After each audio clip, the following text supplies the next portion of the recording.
I'm Ramirez. This is Steve Duda. We're in his studio in an unnamed location in LA. We're about to check out a new piece of software that he's developed in conjunction with deadmau5 called Nerve. Okay, so Steve, what is Nerve?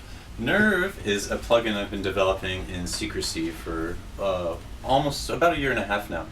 It's something I've been using in my live sets, and deadmau5 has as well.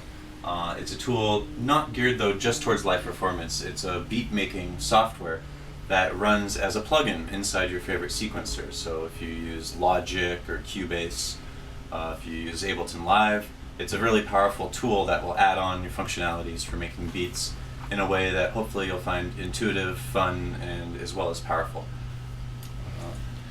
Okay, so I use, for a long time I've been using Guru, which I know you had a lot to do with the development of. That's right. So how does it compare to Guru? What other new features does it do? Can you give maybe that in a nutshell? Yeah, absolutely. You know, Guru is something that's close to my heart, being involved in it deeply. I named the software even. But it's something that I found myself, as well as some friends of mine, we weren't using it, and it's sort of a question of like, well, we put all this time and energy into this thing, but how come we don't use it? So I sort of took a step back and constructed something that it was really something that I would have a control over its future of, as well as something that would work the way I wanted. So I sort of analyzed the things about Guru that I didn't like and set out to make something that wasn't just a clone of it at the same time. So I really wanted to do something that was a little more geared towards performing live and towards making beats in a really rapid manner, as well as giving you new control over these samples. Something that a lot of us producers have is a hard drive just chock full of all these samples.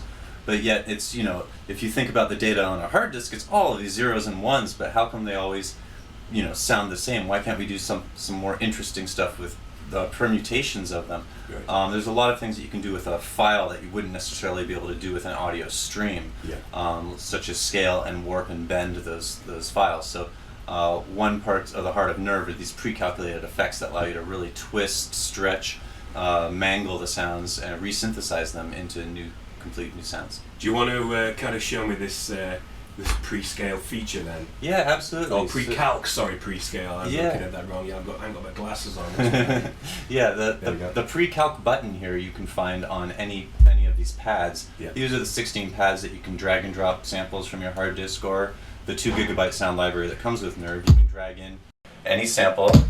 Drag and drop straight from the desktop, or straight from the host? Straight from the desktop, straight from your host's browser. There's even a dialog window if you want to bring it up with a load button. Nice. But you just click the pre-calc button, and it brings up a window where you can see these different parameters that you can tweak. So for instance, this kick drum we have here currently has a little bit of pitch bend on it, which is mashing the sample towards the beginning.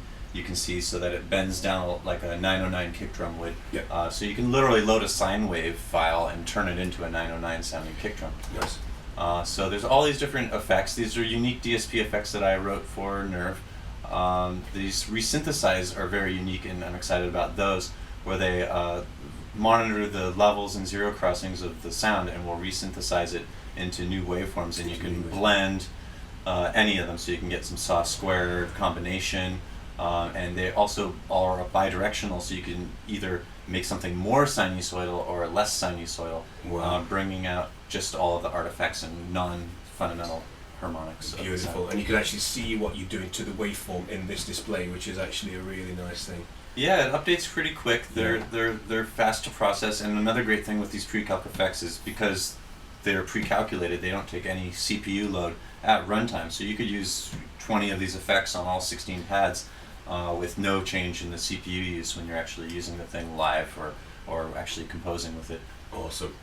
So a few other unique ones here is the PWM, or pulse width modulation. It's a common thing you'll find on software synthesizers, but it's pretty rare to find that on actual samples. And what you can see, the change in the waveform there is it's actually changing the width between the zero crossings, allowing you to get these sort of pseudo-rectified, dead battery type of sounding artifacts to the sound.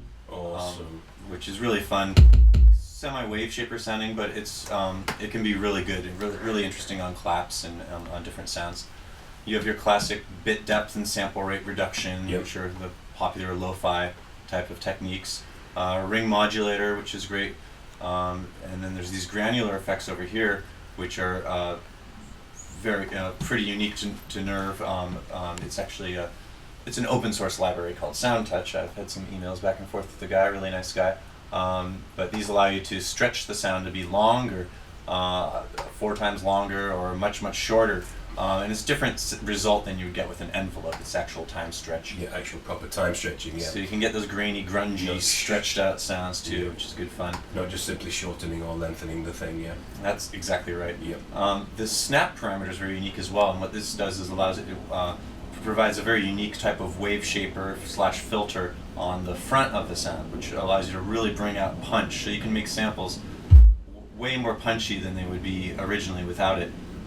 So it doesn't help to have an envelope there, of course. Yeah. But you can see that it's going to be a lot more snappy there than it would be without it. So it's like a little transient shaper built in there. That's exactly right. It's like a transient shaper working off the front of the sound. Yeah. So that's a cool one.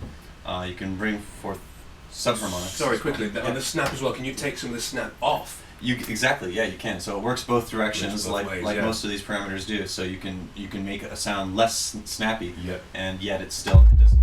Now it won't click at all or anything like that. You don't have to try to play any guesswork with your attack envelope or anything like that. And you can do that with all of these parameters, on or off. Yeah. That's right. Yeah, more or less triangle or more or less square wave. A couple of them don't quite work with it, like sample rate reduction. You can't really make it have more samples, so to speak.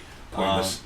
And there's a couple that might be a little deceptive, probably the most so, where it's actually 2 different types of subharmonic algorithms, whether you go to the plus or minus, which may or may, one or the other may produce better results on a different sound source. So I decided to have 2 different subs, but only use the space of 1 parameter slot. Right, yeah. Makes sense. But pretty much everything else is either a more or less more or less pitch, up or down pitch, or whatnot. Yeah. You also have a normalize built in here, a reverse of the sample if you want to always reverse it. Yeah. And then you have a bypass if you have a bunch of stuff here and you forget how your original sounded. You can just click the bypass and hear how the sounds.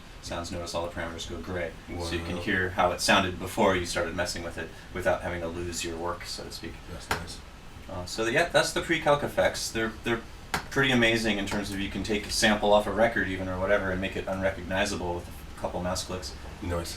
The LFO in Nerve is pretty unique as well. This is something that I love to use on various drum parts. It's something to really add some life to something. You can take a percussion type sound and turn it into a bass line even if you wanted to with the LFOs. The way the LFOs work here is you have different, just like most LFOs, you have a tempo, which may or may not have a beat associated with it. You can set it free if you want as well and have a non-BPM synced LFO. But you have destinations over here on the right side, which is choosing what is the LFO going to affect. Yeah. So there's an LFO for each pad, and so if I have my, say this crispy sounding snare, I'm soloing it up now so I can just listen to that. And I'm just going to draw 16th notes here. And now so we can hear the LFO on, say, pitch. It's like a vibrato, so to speak. I can slow it down, you can hear it more subtly. Yeah. So that sort of thing, you can apply it to a filter. Notice the filter depth, you can see modulating as well. Yeah. That's a really nice feature. Yeah. I got something like that on my Nord Lead 3. There's a similar thing on there, yeah. Nice. So the LFOs have a pulse width modulation as well, so you can sculpt how you want the LFO to sound. Yep. Oh, nice. You can change the phase as well if you want it to peak at a different part of the cycle. Wow, that's really unique, isn't it? Yeah. And the LFO even follows your swing, so if you have a swing feel, it'll follow that, which is pretty unique. Swing function for an LFO. How many people don't actually think about that?